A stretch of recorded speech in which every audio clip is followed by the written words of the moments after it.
No, hindi ho niyo natatanong, kami hong tatlo ay tinadhana ho ng Panginoon magkasama-sama. Alam niyo kung bakit? Si Tosca po, nung dalaga pa po siya, ang kanyang apelido ay Puno. Puno. Dahil siyempre, anak ko siya ni Rico J. Puno, di ba? Kaya nakapag-asawa siya, naging Ramos. Si Kuya Erwin naman, Elevaso. Elevaso. Pag pinagsama-sama niya ko, dahil saging ako, punong saging elevated.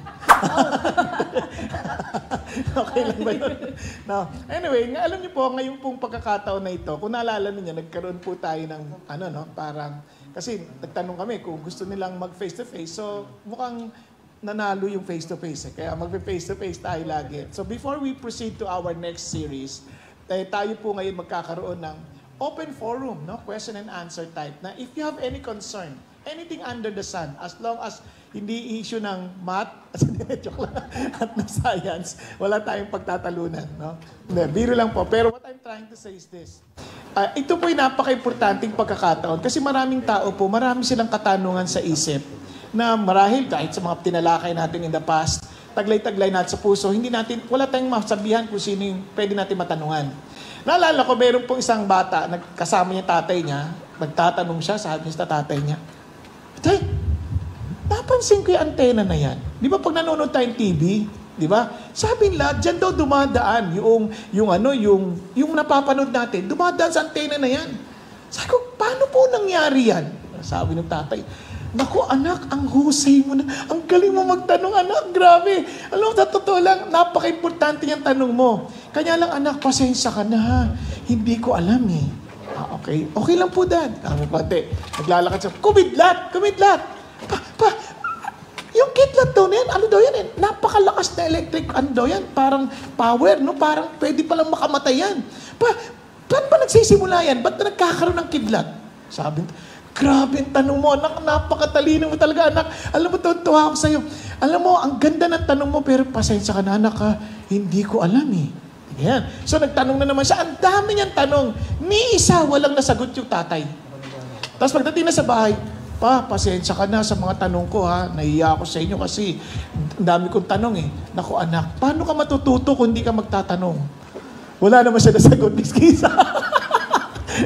Yun ang malungkot na katotohanan. Now, nandito po kami hindi para nagmamarunong, but what I'm trying to say is, kung kayo magtatanong, ito'y payo which you can follow or you may just reject. Kasi you are still the one responsible to do what is needed para sa buhay mo. Di ba? Ito paaring additional factor lamang sa iyo to consider in your decision making or maaari sa mga bagay-bagay sa iyong buhay. Okay? So may I encourage you to just ask your question na huwag kayo mag-alala, nandito naman po si Kuya Erwin to answer all of them. Di ba? Kuya Erwin! At nandito naman si Tosca para magpa-cute. Grabe! Aray! Okay lang po. At ako naman para lang pumalakpak. Okay? So maraming salamat po. The microphones are there. So you can even ask any one of them. Dadalhin yung microphone. Now, if you feel na parang nakakaya, ayoko magtanong, sulat lang ho ninyo. Okay? Sulat lang ho ninyo. Then we will read them. No? Kung yung kaya naming oras na masasagot, isasagutin natin. Okay po? Okay? Sige, wag ko kayo maya. Who wants to start? Meron kayong premyo. Ayan, nakikita nyo pa ito. Ito, lang naman, maliit na bagay lang po. If you ask question, at least yun naman courage din nyo, ma-reciprocate ng, ano nga ba ito? Wow. Ayun, ganyan.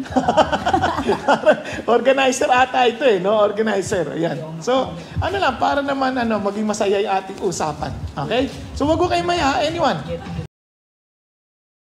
Ang gandang tanong po. Kuya Bong, Kuya Erwin. Kayang-kaya na po yan. Tanong ko rin po yan, actually. Thank you, Ma'am Lorna. Kasi medyo nag-isip din ako ng ganun eh. Okay, sige. Bibigyan yung paliwanag yun. Hindi kasi, Kuya Bong, Kuya Erwin, thank you po, Ma'am Lorna. Kasi dati po, naisip ko, pag hindi po ako nabaptize, totoo po, naisip ko po ito ng bata ko, hindi ako pupunta sa langit. Kaya takot na takot, alam ko po nung bata ako, pupunta ako sa impyerno. Kasi sigurado ka na kasi hindi pa po ako nalublob, gano'n. Kasi sa dati mong paniniwala, kailangan ka muna Parang, opo. Tama. Yes po. So, Ma'am Lorna, thank you for asking Salamat that. sa question. Opo. Yun ang sagot. Grabe naman Di ba, po. Hindi, importante ba magpabaptize?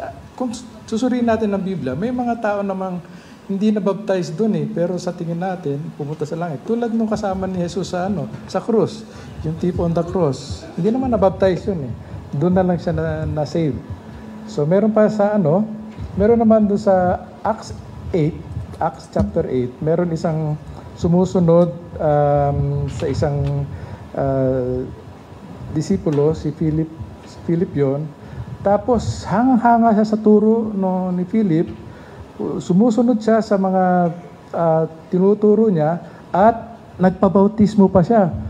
Pero nung dumating si Apostol Pedro, sabi niya kasi tinangka niya na gusto ko kung ano meron kayo, bibilihin ko yung inyong spirito. Sabi ni Pedro sa kanya, na nakikita ko na may masamang spirito ka. So kahit na nagpabautismo siya, hindi pa siya ligtas. So what's the long and short of baptism? Although hindi ito requirement for salvation. Pwede kang pumunta sa langit kaya hindi ka nabautismuhan. Ginagawa pa rin natin to in obedience to the command of Christ and to follow His example. Kasi sabi ng mga apostol, nung nagsimula silang magpahayag, repent and be baptized for the remission of sins. Yun nila. So, ang message ng mga apostol nung tinatayo yung iglesia is to magsisi at saka magpabautismo. Repent and be baptized. So, yan? In obedience. And, of course, modelo kung si Kristo mismo nagpabaptize. Bakit tayo hindi? So, yun. Pero huwag kayo mag-alala, kung hindi kayo nabautismoan, pupunta pa rin kayo sa langit. Ayun po pala. Kuya Bong, kayo po baka meron po Siguro kayong para thoughts? maintindihan natin, ano ba yung bautismo? Okay? So maraming pagkakataon po, iba-iba po ang pananaw ng ibang tao. Pero sa Biblia, when you say baptize, it came from the word baptizo, which means, parang idaday ka. Kunyari yung kulay ng damit, idulubog yan, paglubog, mapapagta na ng anyo. Di ba? So it's like changing the image of the person. So baptism actually is an identification with God. You're identifying yourself with Jesus Christ. Kasi ganito po yung pangyayari para magkaroon kayo ng medyo systematic lang na pananaw. Sa Biblia, when we were created, sabi ng Bible, go and multiply and fill the earth. Why? Because God wants us to fill the earth with His image, with His glory. Okay? Ngayon ang problema, when men multiplied, we spread the sinful image of man. Kasi nga, nagkasala tayo. And Jesus Christ came to deal with the issue of sin. Nasusundan niyo? The issue of sin. At nung na-deal niya yon, He died on the cross for our sins. Lahat ngayon ng magiging disciple niya or follower niya, sabi niya, make disciples of all nations. Baptize them in the name of the Father, the Son, and the Holy Spirit. Napansin niyo po ba yung nagkaroon ng parang reverse? Nung una, go and multiply and fill the earth. Ngayon na na-fill niyo na yung earth ng sinful image of man, sabi ng Lord, namatay siya para sa kasalanan, then anyone who comes back to God, di ba? Parang sinasabi niya, siya ay ibabaptize para ibalik niyo sila sa image ng Diyos. Are you following? Kasi na-deal niya na. So, baptize them. Ano yung image ng Diyos? The name of the Father. Isang name lang yon pero tatlo. The name of the Father, the Son, and the Holy Spirit. No wonder, sa simula pa lang, sa Genesis 1:20, let us make man in our image. Napansin niyo po, it was in plural form. Then God made man and God, male and female, in His image. Saging singular, no? Kasi nga, yun yung triune God Kaya, in His image, kaya baptize them in the name of the Father, the Son, and the Holy Spirit. So, anyone who comes to Jesus as His follower, kailangan i-identify mo yung sarili mo with Jesus. Kaya sa Bible, kapag sila'y nagpapakita ng kanilang pagtanggap kay Jesus, ang often public expression nila is to be baptized. Okay? So, importante pero hindi requirement.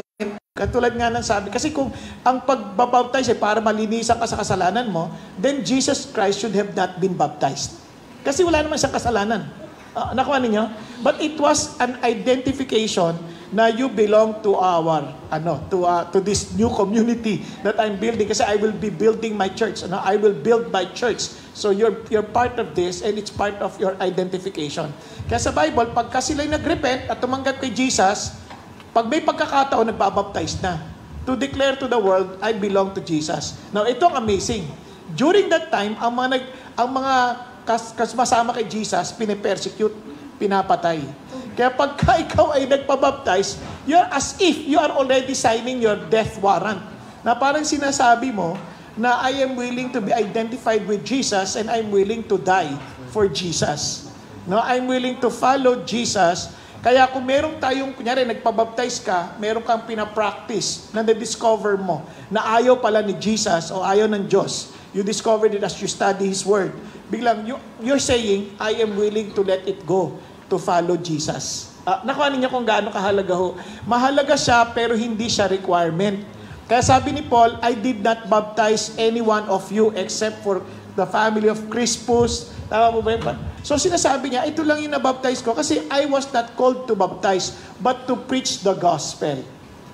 Nasusundan po ninyo? So kaya po, yung tanong nyo, napaka-importante nun, if you have the opportunity, why don't you declare your commitment to follow Jesus through water baptism? Pero, kung wala kayong ganung pagkakataon, hindi nyo kailangang isipin yan. Okay? Susundan po. Naku, Kuya Bong, Kuya Erwin, thank you po. Unang tanong pa lang po yan na, pagdating mo natin sa pang 100, galing po talaga. Ready na po Andyan ba naman yung si susunod? Kuya Bong eh.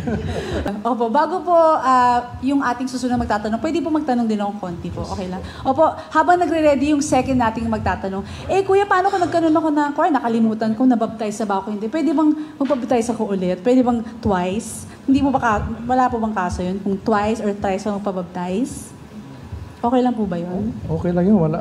Alam mo sa ating, meron tayong Holy Land Tour. Mga sumasama doon, mga kumisan, mga dati ng, matagal ng membro ng ating samahan eh. Opo.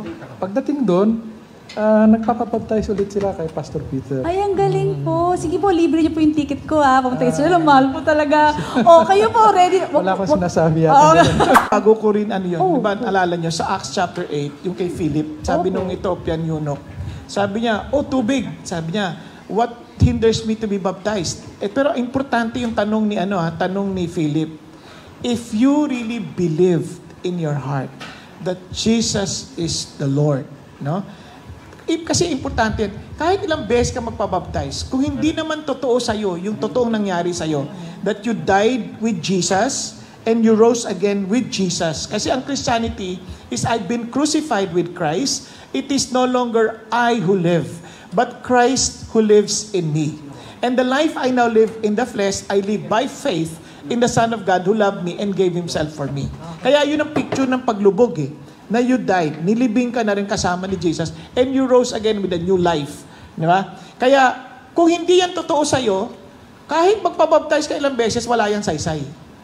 Pero kung totoo yan sa'yo, kahit na hindi ka nagkaroon ng pagkakataong mabaptize, at least totoo sa'yo, may nangyari na sa'yo. You are internally, nangyari na yon. Yung external expression na lang yung baptism. It's a public declaration na you are follower of Jesus. So, Kuya Bong, Kuya Erwin, ang pagbaptize po, hindi po yun yung daan papuntang langit. I-clear ko lang po. Tama po ba? Opo. Papuntang tubig. Papuntang tubig. Okay. Ready na po ba ang susunod na magtatanong? Excited po ang ating mga, kasi minsan lang po tayo mag-live ang Payong Kapatid. Lagi po kami naka-zoom. Gusto ko lang po malaman kung paano ko po masasabi na will ng Lord yung pinagkaloob sa akin. Kasi may nalilito po ako, may mga bagay akong pinamimilian. May mga desisyon ako sa buhay, hindi ko sigurado kung ito ba yung will ng Lord para sa akin. Yun lang po, Pastor. Ganda po. Ganda tuloy. Tanong ho yan, si Tosca bahala sa'yo. Grabe naman ho. Eto po, sige, ako po sasagot. Paano po nga pala? Ganito, kasi iba-iba yung mga decision na gagawin natin, So, may mga tinatawag na defining moments na sa buhay. Like, getting married. Yan, defining moments yan. Kasi, ano yan? Tapos, siyempre, yung sa trabaho. No? Anong klaseng trabaho ang aking gagawin? Maraming tao, iniisip kagad nila, kunyari sa pag-aasawa muna, knowing ano bang kalooban ng Diyos dito. Maraming tao iniisip nila na meron ito na yung babaeng will ng Diyos sa akin. So, walang ganon. Walang ganon kasi isipin mo, kung mali yung napili mo, ang dami ng taong hindi na makakasunod sa kalooban ng Diyos. Kasi nagkamali ka na eh. Parang walang specified na tao para sa'yo. Di ba? Okay ba yan? Ganun mo ba? Nagkamali mo ba? Ano nagkamali sa asawa ko? Paano ko ngayon malalaman ng will ng Diyos? Okay, una, tingnan mo muna, ano yung kalooban ng Diyos sa iyo in terms of your mission in life as a person. Kasi for some reason, we are different or uniquely different, created differently, no? In bawat isa. Meron tayong tinatawag na spiritual gifts. Meron tayong sariling spiritual gifts. Meron tayong tinatawag na passion. Meron tayong for somehow, may binigay tayong inherent passion ng Diyos. Tapos meron tayong mga abilities. Meron tayong mga personal experiences na unique sa bawat isa sa atin. Lahat yon contributory sa direksyon na gusto ibigay sa inyo ng Diyos. Okay? Once that's clear, tapos siyempre, may connection ka sa Diyos, may spirito ka. You walk with God, you walk with Jesus, then of course, He will tell you where to go. So siyempre, kailangan yung relationship yung dalawa maayos. So isa-isayin natin. One, you need first to have that clear relationship with God. Okay? Kasi God will not reveal His plan and His will to any human being kung wala naman kayong relasyon. Kunyari ko ako tatay, hindi ko naman pwedeng ikwento sa ibang tao ang will ko. Kunyari, ano pangalan mo, iho? Joban po. Joban. Okay. Si Joban. Ano ba? Joban, hindi makita anak. Lalapit sa akin, ano ba kalooban niyo sa akin? Malay ko sa iyo. Pero kung anak kita at may relasyon tayo, I will try my best to share with you my desire, my plans, my will. Nakuha? So, importante yon, relationship. Pangalawa, yung intimacy yung dalawa. Kasi maaaring mag-ama kayo, hindi naman kayo naglalakad magkasama. Hindi kayo pareho ng direksyon. So, obviously, hindi mo maririnig o hindi mo malalaman kung ano yung sasabihin ng Diyos sa'yo. So, now God gave us His Word.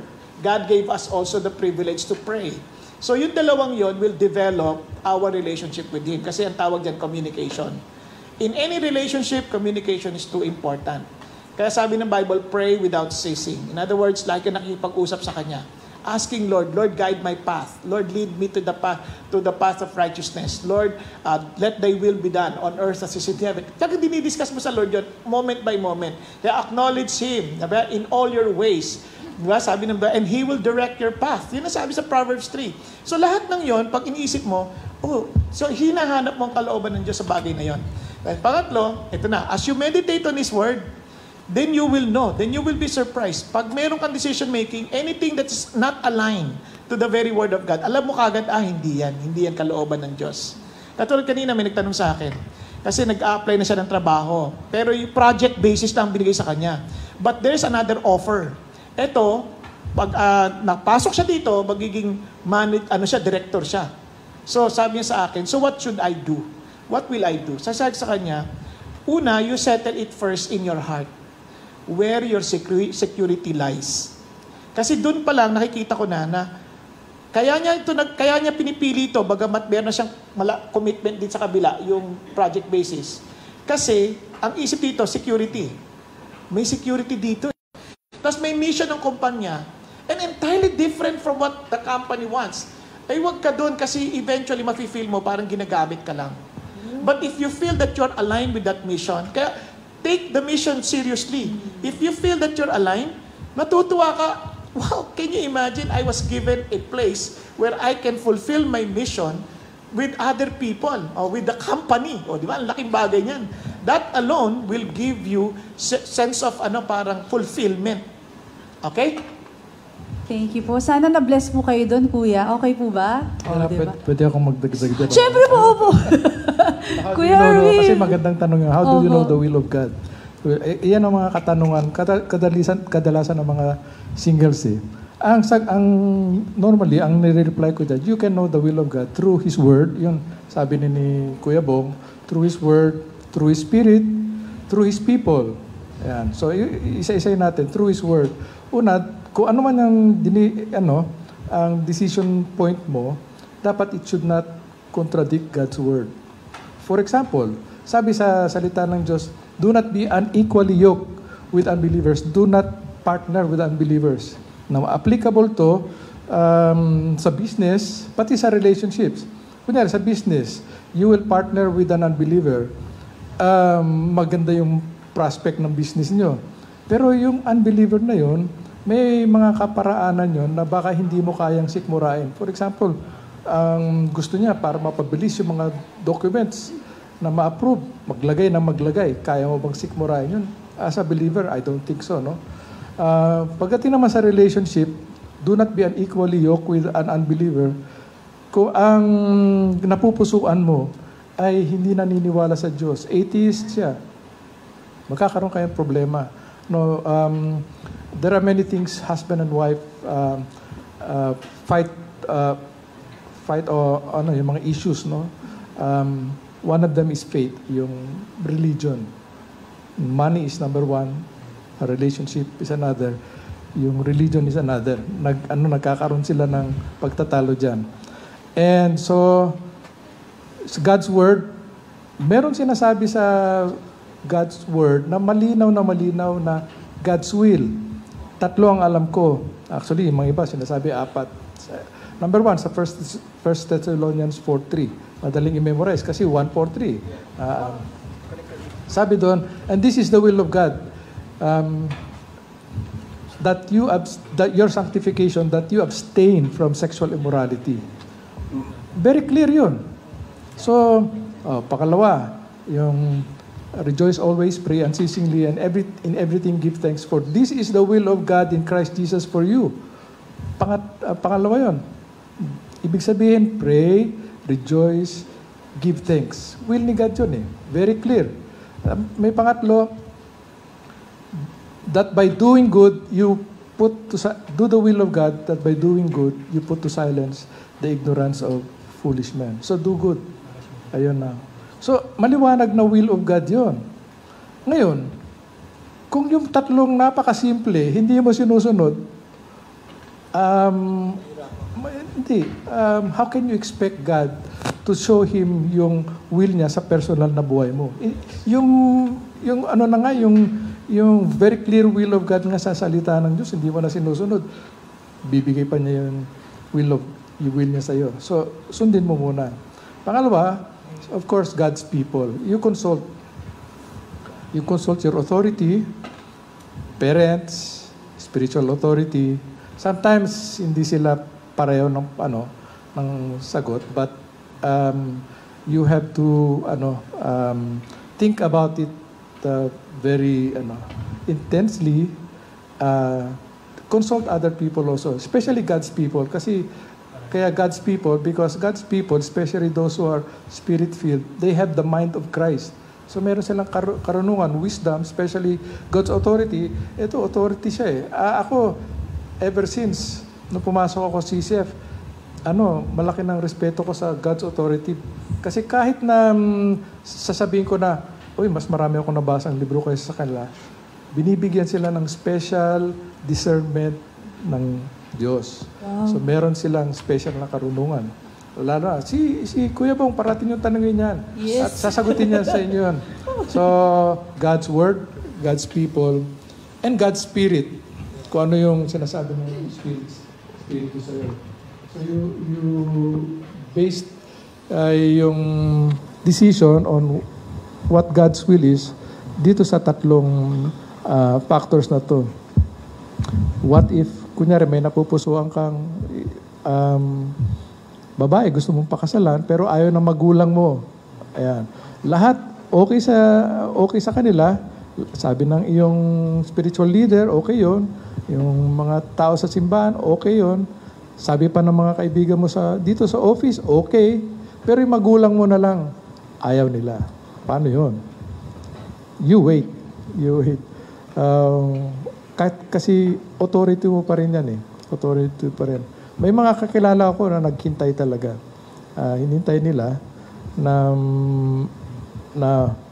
pumayag yung mga magulang nila. Kasi it's very important to get the blessing of your parents. So yun, God's will. Anything else? No? Opo. Thank you, Kuya Erwin. Thank you, Kuya Bong. At salamat po sa tanong nyo. Siyempre, hindi din po magpapaawat ng ating mga viewers.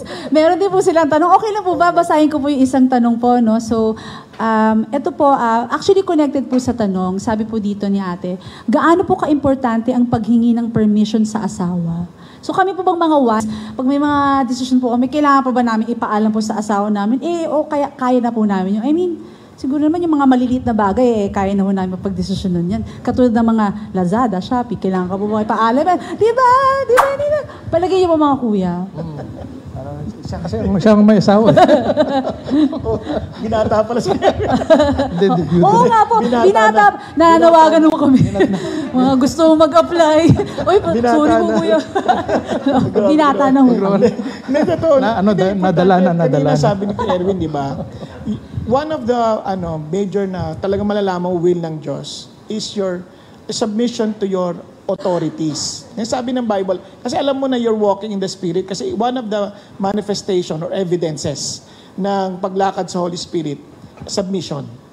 Paano ko nalaman? Sabi ng Bible, do not get drunk with wine, but be filled with the Holy Spirit. Diba? Sabi niya, speak to one another in psalms, hymns, with melodies from your heart. So sabi niya, always give thanks to the Lord and submit to one another. Yun ang isang in the fear of the Lord. Now, ang ganda nun, yung submit to one another, ang kasunod nun, nagbigay siya ng example. Wives, submit to your husband as unto the Lord. Now, bakit importante yan? Maaring, alam niyo sa totoo lang, bago ka mag-asawa, yung lalaki, parang laging tama ang ginasabi. Decision niya, tama. Kaya napapa-inlove ka lalo. Kaya lang nung asawa mo na, parang lahat ng decision niya may tama. Totoong nangyayari yun. Kasi kaya kini-question mo ngayon, tama ba itong decision na ito? Then why should I submit to him? For by God's design, napaka-importante yung submission sa husband. One, kaya ka naman magagawa yun kasi you're spirit-filled. How did you know that you're spirit-filled? Pinagpe-pray mo yung decision ng husband mo. Pinagpe-pray mo yung husband mo palagi. And obviously, kung pinagpe-pray mo siya palagi, hindi ka natatakot. Maliman o tama sa pananaw mo yung desisyon niya kasi nagtitiwala ka sa Diyos. Okay? Ngayon, kung hindi ka nagtitiwala sa Diyos, obviously, talagang madalas hindi ka talaga makikinig sa asawa. Kasi, Shopee, Lazada, sabi niya, bakit kailangan pa ba tanongin sa Lord Diyos? Siyempre, kasi, pag wala kang pera, siyang kahihingi. Di ba, kayo pa rin mag-uusap dalawa. Kaya, importante yun. Sa totoo lang, maraming nag-aaway kasi nga, hindi lang naintindihan yung roles nila sa buhay.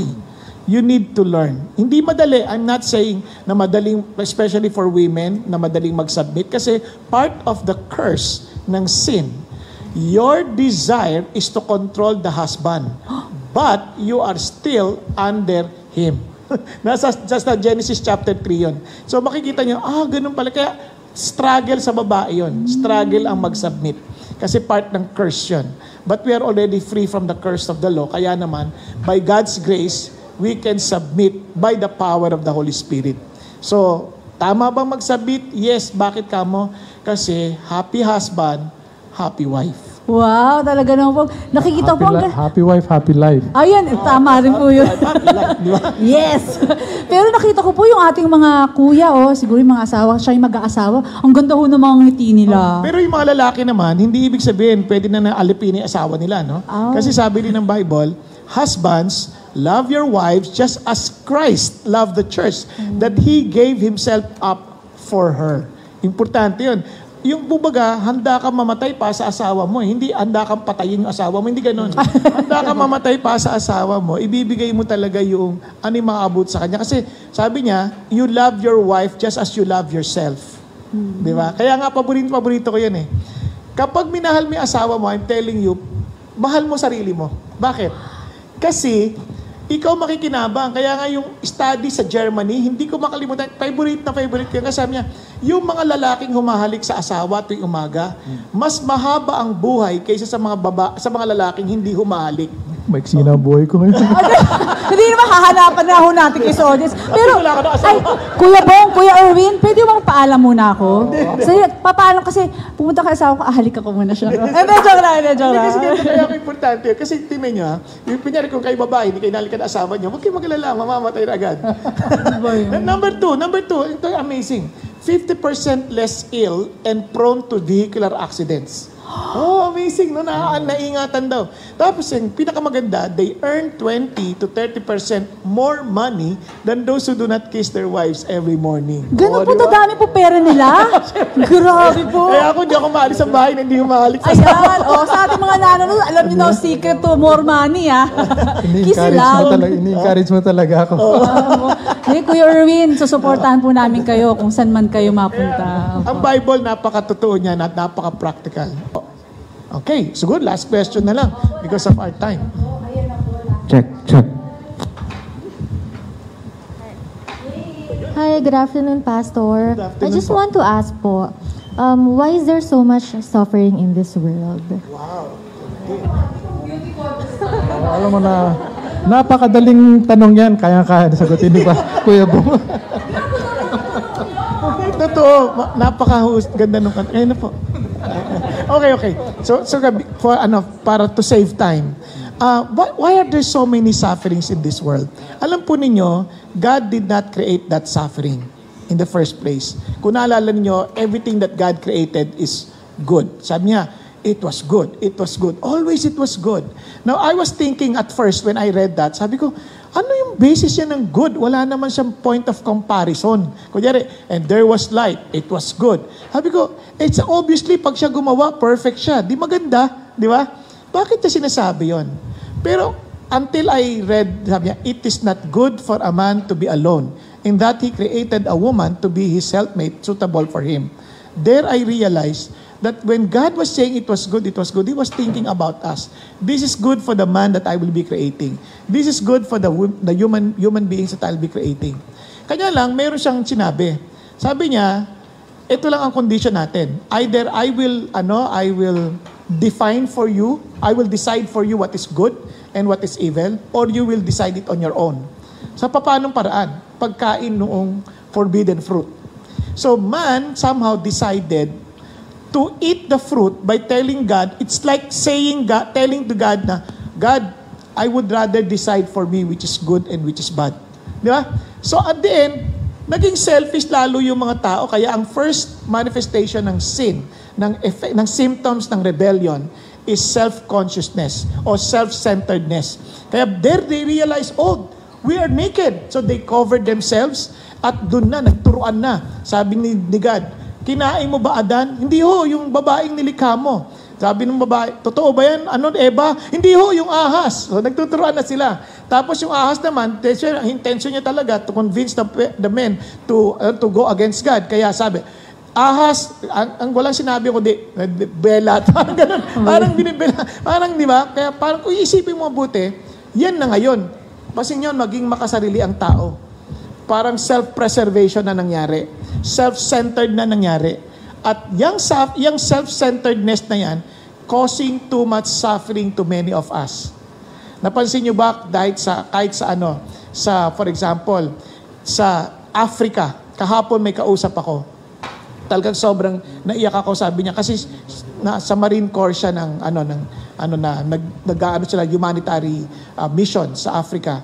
Sabi niya, during our time, can you imagine? We cannot engage because we are under United Nations. Yung mga rebel groups ng tawag dito, Nigeria, hahatiin nila yung tiyan ng mga babae. Because in their mind, kapag nakipag-sex sila sa fetus, hahaba ang buhay nila. They will be healed from HIV. Oo, grabe naman. Can you imagine how selfishness is that? Parang just for them to survive, papatay nila yung mga babaeng buntis. And sabi niya, I saw that with my own eyes and I could not imagine. I was asking our officer, can I engage? Can I engage? Kasi gusto niyang tigilan. Can I engage? No, we cannot. Because we are in a United Nations mission. Pero yun ang nangyari. Yung kausap ko, kasama sa Black Hawk Down mission. So, kaya nung kinikwento niya yun, talaga sabi ko, natin, anong nangyari sa mga sufferings natin?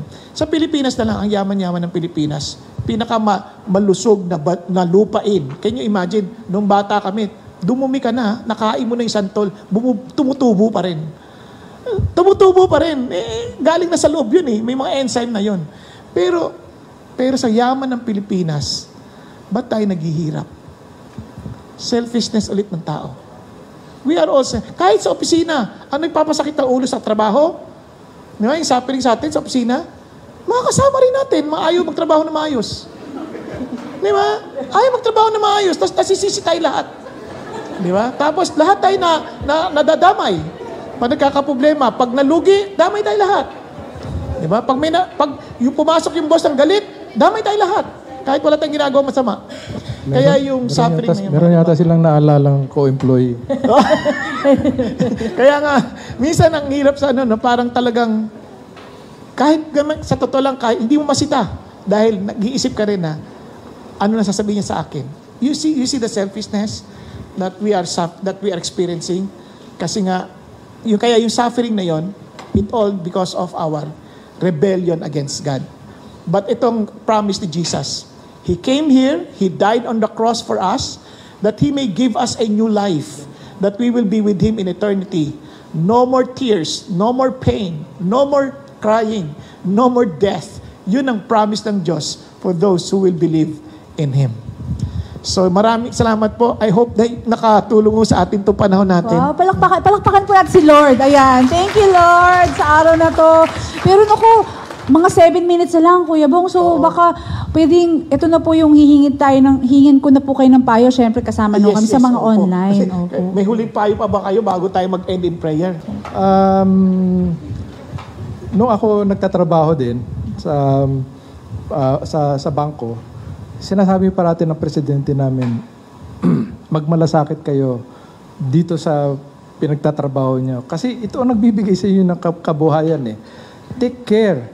Huwag kayong gagawa ng mga bagay na malulugi ito o makakasama sa reputation. Kasi banks are very sensitive to yung mga bali-balita. So ang payo ko is just to love God by loving yung stewardship na pinagkatiwala sa inyo. That the stewardship is being an employee of this bank, whether regular employee or an officer. Do the best that you can, and that will glorify God. Yan. Tama yung aking boss eh. Sabi niya, work for the bank that you are in, because if you do good, you will reap the benefits when this bank grows and expands, di ba? So, yun ang payo ko sa inyo. Ang ganda po, Kuya. Palakpakan po natin si Kuya Erwin. Thank you, Kuya Erwin. Ayan. Alam niyo po, sa akin naman, before we end, God is faithful. He is faithful to His promises. He provides everything that we need. Kanya lang, we do not appreciate the means that God uses to provide our needs, no? Paanong paraan? Katulad ng sabi ni Kuya Erwin, God also uses the bank or the company or the offices that you're working with. Kaya naman, if you appreciate the means that God is using, give your best. Di ba? For the Lord. Di ba? Kasi yun ang gagamitin niya para lalo tayong umunlad. Okay ba yun? Pagka hindi tayo faithful sa maliit na bagay, baka mismo yung maliit na bagay na yon mawala pa. Kasi kung faithful tayo doon, God will entrust to us greater things. Yun ang pangako niya. Okay? So, we will be having a new series starting next week. Ang ating pag-uusapan po, and hopefully makatulong to sa atin, how can I be sure that God will answer my prayer? Okay ba yan? Kasi dami na lang pray, walang nangyayari. So, let's talk about that starting next week. Okay po? Maraming salamat and let's pray. Father God, we thank you for this afternoon. Thank you, Lord God, for gathering us together. Thank you, Lord Jesus, for those who ask questions. And also thank you, Father God, for all the answers that somehow you gave us. And maybe to some of us, they were not satisfied with the answer, but I thank you because you will also guide them, Father God, to the path where your name will be honored and your name will be glorified. And I also pray, Father God, tulungan nyo rin po kami, Panginoon, na hindi kami maging dahilan ng kahirapan sa aming paligid, kundi kami po yung maging pagpapala sa bawat kasama namin sa trabaho at sa bawat taong aming makakasalimuha. Allow us, Father God, to be a channel of your blessing towards them. Thank you, Lord. Be glorified In Jesus' name we pray. Amen and amen. God bless. Kuya, wait lang po, pahabol lang po. Pero di ba po sa Payong Kapatid, meron po tayong tagline eh. Huwag po natin kalimutan. Kasi po sa Payong Kapatid, may tagline po ba kami? Okay lang po bang sabihin namin ang tagline bago po kami magpaalam sa inyo? So ano po ba ang tagline natin mga kuya sa Payong Kapatid? Umulan. Umaraw, bumagyo. Kung kailangan niyo po ng payo, andito po ang Payong Kapatid! Okay po, thank you. God bless po.